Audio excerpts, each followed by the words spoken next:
ça marche la caméra, le bazar, là on peut filmer? C'est bon au niveau du son, ça va? Bon, pour moi le problème quand je passe un oral, c'est pas tant le côté oral dont j'ai déjà parlé dans d'autres vidéos. Non, le problème c'est la langue, pas celle-là hein. Attention, t'as vu la blague? Attention, ça commence très fort, ça va être très drôle.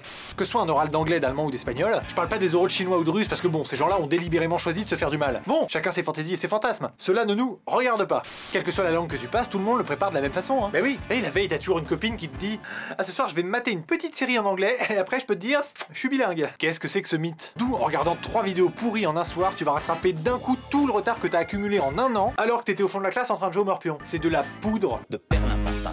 C'est marrant, tout le monde a le même réflexe avant une épreuve orale. Tout le monde sort son petit livre et l'ouvre, pour la première fois de l'année, faut-il le préciser, et chacun découvre la dernière page où il y a toute la déclinaison des verbes, ainsi que le vocabulaire spécifique à connaître dans tout genre de situation. Tu sais, il y a le truc que tout le monde révise 1 heure avant l'oral, c'est les mots de liaison. Parce que tu sais pas ce que tu vas dire, mais tu sais comment tu veux le dire et tu sais comment tu veux structurer ton propos. Et t'as envie de savoir dire d'abord, dans un premier temps, ensuite, alors voilà que trick, tu vois, ce que j'ai dit n'a aucun sens. C'est les mots de liaison. Allez, zo, ça veut dire quoi? Zo. Tandis que, punaise, ça fait 3 fois que je te le dis. Et comment tu dis cependant? Vas-y, devine, ça commence par un H. Mais non, pas how. How, ça veut dire pourquoi, tu te fous de moi, c'est la base. Mais franchement, je sais pas quoi faire pour toi, voilà, prends la liste, apprends les 10 premiers, puis après tu te débrouilles, t'as 20 sur 20. Tout ça, comme dirait Manu, c'est de... Quoi? Ah, il est président maintenant? Mais genre président de quoi? De la République? Ah merde, pardon, alors comme dirait le président de la République, c'est de la poudre de perlimpinpin. On est tous pareils, la meuf elle te donne le sujet, tu lis le titre du texte, et ben déjà ça tu le comprends pas. Là c'est la panique niveau étoile de la mort. Déjà t'avais la trouille de pas réussir l'oral en lui-même, mais quand tu te rends compte que t'arrives même pas à comprendre le titre, c'est comme quand t'es à la porte de chez toi et que t'as oublié tes clés. Tu vois, tu te sens con. Du coup, tu zappes le titre et tu commences à lire la suite en te disant que le reste, bah tu vas comprendre. De toute façon, t'as pas tellement le choix. Perlimpinpin, perlimpinpin. Tu comprends encore moins le texte. Du coup, tu déchiffres le texte et tu te congratules dès que tu comprends un mot.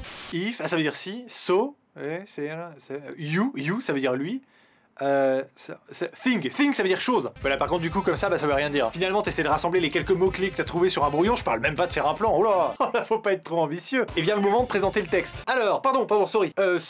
Lol. Le texte que je vais présenter, bon j'ai pas tout compris. À vrai dire j'ai pas compris grand chose. J'ai reconnu des mots, pas tous évidemment. Il y a des structures de phrases que je crois avoir reconnues, de loin, de très très loin, on va pas s'avancer non plus. Le point d'interrogation je connais, la majuscule en début de phrase c'est comme chez nous, le point à la fin pareil. Pour ce qui est du texte en lui-même, je vais pas vous mentir, il est pas clair du tout. Je critique pas votre choix, hein, bien sûr, non, je critique l'auteur. L'auteur, c'est pas du travail. Ah, c'est vous qui l'avez écrit. D'accord. Bien, la porte de sortie, c'est là-bas. Ça, c'est très bien. Bon, bah, je vais y aller, comme ça, voilà, vaut mieux que j'y aille, quoi. Par contre, vous, avant d'y aller, n'oubliez pas de lâcher un like.